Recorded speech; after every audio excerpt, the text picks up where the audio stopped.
స్థానిక తల్లాడ మండల ఎంపీడీఓ ఎం చంద్రమౌళి పదవి విరమణ కార్యక్రమం జరిగింది.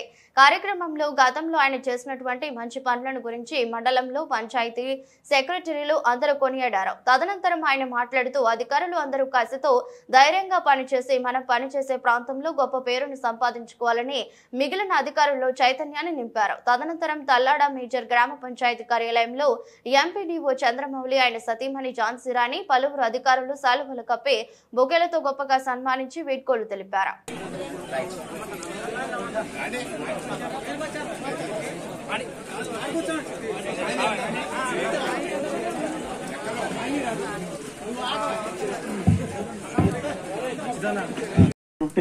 పెద్దలు డిఎల్పిఓ గారికి, ఎంపీడీఓ గారు బోనకల్ ఎంపీడీఓ గారికి, ఝాన్సీరాణి గారికి, ఎంపీఓ గారికి, మెట్టకోల ఫ్యామిలీకి, ఎంపీడీఓ గారి అల్లుళ్ళకి, పంచాయతీ కార్యదర్శులకి, ఇక్కడికి వచ్చేసినటువంటి ప్రజాప్రతినిధులు, ఎంపీడబ్ల్యూ సిబ్బంది, ప్రజలందరికీ కూడా హృదయపూర్వక అందరం కూడా ఈ మండలంలో కూడా సార్ వచ్చి సంవత్సరం మా వాళ్ళు ఇంతకు ముందు పోయిన బ్యాచ్ని కూడా చాలా మంచిగా పనిచేశారు.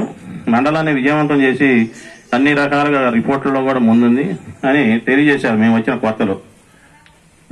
కొత్తలో చెప్పిన తర్వాత మళ్ళీ మా వాళ్ళు కొత్తగా వచ్చాక కూడా ఈరోజు మేము మళ్ళా సుఖశాంతులు సంతోషంతో ఉండాలని కోరుకుంటూ భగవంతుని ప్రార్థిస్తూ సెలవు తీసుకుంటున్నారు. మంత్రుల దగ్గర చెప్పలేకపోతున్నారు. సార్ ఇంత స్పాంటేనియస్ గా ఎట్లా వస్తుంది సమాచారం? తప్ప ఒప్ప ఏదో ఒకటి పంపండి, పంపినాక తప్ప అని తెలుస్తుంది. ఇది ఇబ్బంది. అంటే నేను అనేది అంటే ఉద్యోగస్తులు మనం అందరము స్పీడ్ గా పనిచేయాలి, కానీ తప్పు చేయొద్దు. స్పీడ్ గా పనిచేయాలి, తప్పు చేయొద్దు. తప్పు చేస్తే ఎవరికి ఇబ్బంది పడుతుంది? సంతకం పెట్టే వాళ్ళే బాధ్యత వహించాల్సి వస్తుంది. కాబట్టి అదొకటి మనం చేయొద్దని మీ అందరూ కోరుకుంటున్నాను. నేను ఒక 2 నిమిషాలలో మాట్లాడి క్లుప్తంగా, నేను ఎక్కువగా ఏజెన్సీ ఏరియాలో పనిచేశాను. నా ముక్కుసూటితనం వల్ల రాష్ట్ర ఐఏఎస్ అధికారులను కూడా ధిక్కరించిన సందర్భాలు ఉన్నాయి. భిన్న స్వరాలు కూడా వినిపించడం జరిగింది. ఐఏఎస్ కాదు ఐపీఎస్ కూడా ఇక్కడ వదిలిపెట్టలేదు.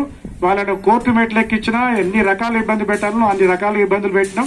ఎవరైతే ప్రజాక్షేత్రంలో మనం ఉన్నప్పుడు ఒక వివిధ హోదాల్లో నేను రాష్ట్ర సర్వీస్ అసోసియేషన్ చైర్మన్ గా, మరి పంచాయతీ అభివృద్ధి అధికారుల సంఘం అధ్యక్షునిగా, మన తెలంగాణ పద్మశాల విద్యావంతుల వేదిక రాష్ట్ర అధ్యక్షునిగా, మా సామాజిక సంస్థ మా అమ్మ నాన్న పేరు మీద సామాజిక సంస్థ మిట్టకోల చారిటబుల్ ట్రస్ట్ ద్వారా ఎన్నో బహుళ కార్యక్రమాలు చేపట్టినాం. ఎక్కడ కూడా మనను ఇబ్బంది పెడితే ఎవరిని కూడా ఇబ్బంది పెట్టాలనే మనసత్వం నాది కాదు. నన్ను ఎవరైనా ఇబ్బంది పెడితే నేనైతే ఊరుకోను. ప్రశ్నించే తత్వం నా దగ్గర ఉంది. నేను అది నేర్చుకునే మా అమ్మ నాన్న దగ్గర నేర్చుకున్నది ఎవరికి హాని చేయకు. నీకు హాని చేస్తే